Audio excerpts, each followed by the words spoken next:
Hello, welcome to Inspired Caring. I'm your host, Michelle Magner. If you are caring for an older family member, this is the podcast for you. Each week, I bring insight, tips, inspiration, and strategies to help you care for the people that you love without losing yourself along the way. Having cared for both of my grandmothers, I've helped manage everything from hospital stays, households full of belongings, to navigating senior living and end-of-life care. And I've worked in senior living as a result of that experience, serving my residents and their families as they've been on this journey too. Thank you for joining me today, and I hope you enjoy this episode of Inspired Caring. Hello, beautiful people. It has been quite a week. I want to give you a family update. First of all, I tried recording this podcast episode twice last week and had technical difficulties. So I'm just recording on my phone, and I think that might be what I need to do going forward for a while. So hopefully the audio is workable for you. After that last episode, I just pushed up the quick message from Michelle. That was, I think, on a Sunday or Monday a week ago. I literally grabbed my phone, which I never sleep with my phone next to my bed unless my kids have something going on or something else is happening. Like with my mother-in-law in that case. And so it's a very rare occasion that the bed and the phone are in the same place. But so that last frustrating communication episode, I literally woke up and grabbed my phone and just recorded it in my pajamas, still in bed. It was just the first thoughts I was having, and I wanted to share them with you. The episode I tried recording last week was about my mother-in-law's final hours. She did pass away, and thank goodness, very peacefully. And I was so pleased with how family stepped up to support her end-of-life journey. We had so many people coming through. It was super meta, like it wasn't discussed, but people were just organically coming at different times. So other than the sleeping hours and the night, she had people with her throughout those last final days, which made my heart happy. And her two boys, my husband and her son Chris, my brother-in-law, and I were all with her. And it was just really sweet and special and peaceful. So I felt very happy about that, if you could feel happy. And that's what I want to talk about today, are actually the abundance and variety of emotions and things that have come to mind in the last few days, because her dementia was to the point where she didn't recognize us, and she had not really recognized us for over a year. Barely would make eye contact. She, in the last 9 months especially, just wasn't very smiley. Like, her joy and positivity just shone through all along her dementia journey. And then just at some point in the disease process, you could just see the sparkle leave her eye. And so it was really, the last year has been really tough. It's been really tough because before, while we didn't feel like she recognized us, you could still make that quick connection, get a smile out of her. And it was so much harder in these last few months. But she was so well cared for in the assisted living memory care community that she lived in. Shout out to the team at Clark House at Cedarhurst in La Vista. And that really gave us peace of mind, that she was so very well cared for. What you don't know is, how are you going to feel? How are you going to feel when someone passes away? And certainly we have run the gambit. I think that's the right word. of emotion, there has been some relief for her, not necessarily for us, but for her, certainly, because while she was super cared for, her quality of life, just you could feel that her zest was gone. So there definitely has been some sense of relief. I think what has been unexpected is it's almost like as we have gone through pictures for her memorial and been writing her obituary and remembering who she was, it's like the last 5 years of dementia were swept away in a way. And so the raw, hardcore sadness of losing someone that you love and had such a great impact in your life is right there on the surface. It's interesting because it feels like, I was struggling to articulate this over the weekend, but it feels like we were so in the present moment with her to take care of her and make sure we could just meet her where she was at right now and love her the best way we could right now.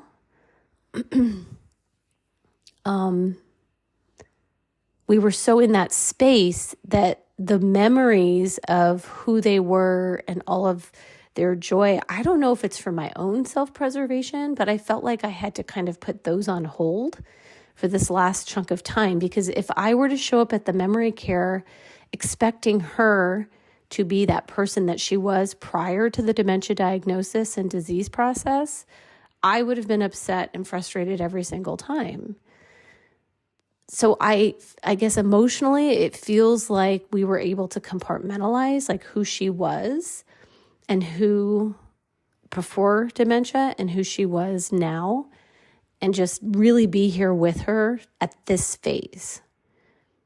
And so as a result, what that meant, I think, is where some of that relief comes in. I hope this makes sense. I hope this makes sense.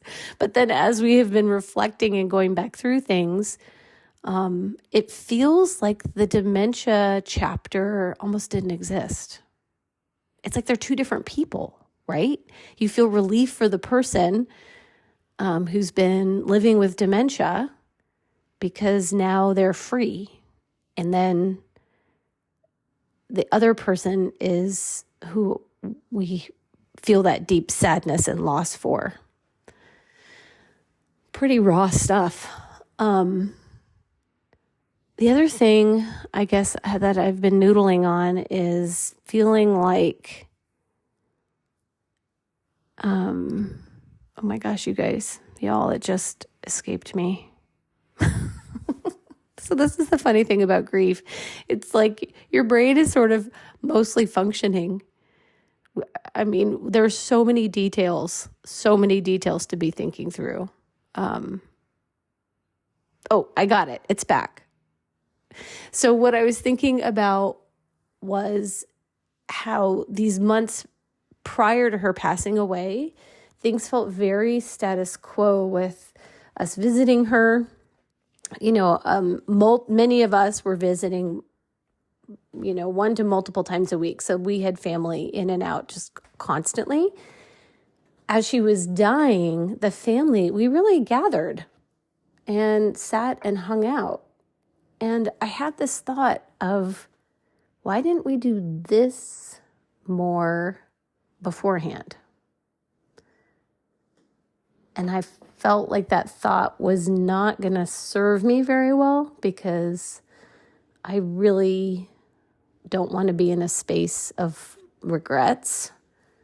And I feel like her patterns, her routines were very set. And it just, I don't know. I don't think any of us hanging around for hours and hours staring at her would have been very satisfying for her. And in my mind, with her dying, and I believe that there is a separation of the spirit and soul from the body, I felt like at some point she had become fully restored. And so it felt almost like as she was actively dying, that she was more present with us and cognitively intact with us than she had been for years. That was a really interesting thought that I was having. And I do believe that she is fully restored.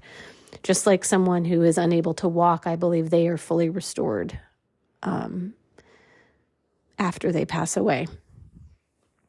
So those were a couple interesting things that were coming up for me. The thought of, here we are sitting here, gathered and just chatting and hanging out.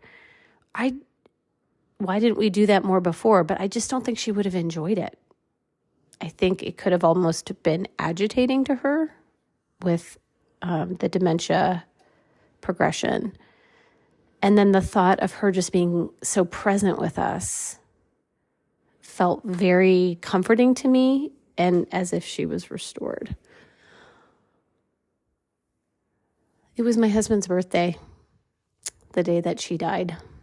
And so many of us were holding our breath, hoping it would be the next day. And then as the day continued, he spent all afternoon with her from his lunch hour on. And then as the day continued, we realized that there was potential that these two events were going to share the same day. And the thought that I had is how beautiful it was that on that day, she gave him life. And on that day, he was with her at the end of her life. That started to feel like a very comforting thought as the day progressed. He had been with her all afternoon.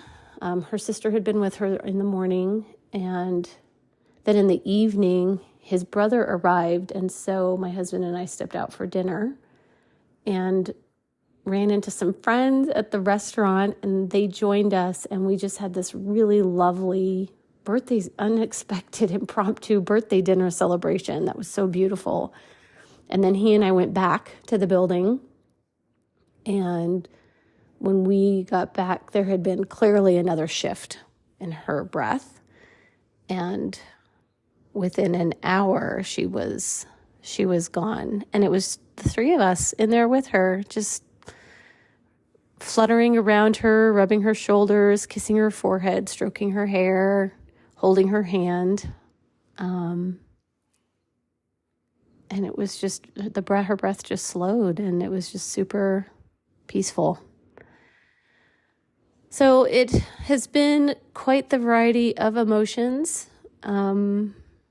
It feels kind of messed up, y'all. I mean, there's some anger too. It feels kind of messed up that in the last 14 months, his dad died 14 months ago, and now his mom is gone.